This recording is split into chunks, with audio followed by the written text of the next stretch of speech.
ನಮಸ್ಕಾರ. ಇಡೀ ನಮ್ಮ ಭಾರತ ದೇಶನಲ್ಲಿರೋ ಭಕ್ತಾದಿಗಳಿಗೆ ಶಕ್ತಿ ದೇಶಕ್ಕೆ, ನಮ್ಮ ಭಾರತ ದೇಶಕ್ಕೆ ಶಕ್ತಿಶಾಲಿ ಮಾಡಿ, ಪ್ರೀತಿ ವಿಶ್ವಾಸ ಮಾಡಿ, ಹೆಣ್ಮಕ್ಳದ್ದು ಉಸಿರು ತೆಗಿಬೇಡಿ, ಹೆಣ್ಮಕ್ಳಿಗೆ ತೊಂದರೆ ಕೊಡಬೇಡಿ. ಆಗಿದಷ್ಟು ನಿಮಗೆ ಜನ್ಮ ಕೊಟ್ಟಿದ್ದು ತಾಯಿನೇ ದೇವರು.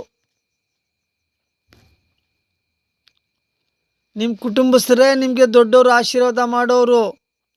ನಿಮ್ಮ ಅಕ್ಕದ ಪಕ್ಕದಲ್ಲಿ ಇರೋರು ಹಿರಿಯರೇ ನಿಮಗೆ ಆಶೀರ್ವಾದ ಮಾಡೋರು. ನಿಮ್ಮ ಅಕ್ಕದ ಪಕ್ಕದಲ್ಲಿ ಇರೋರೇ ಅಣ್ಣ ತಮ್ಮಂದರು, ಅಕ್ಕ ತಂಗಿಯವರು. ಆಗಿದ್ದಷ್ಟು ಪ್ರೀತಿ ವಿಶ್ವಾಸ ಸಂಪಾದನೆ ಮಾಡಿ ನಮ್ಮ ಭಾರತ ದೇಶ ಗಟ್ಟಿ ಭದ್ರ ಮಾಡಿ. ನಮಸ್ಕಾರ.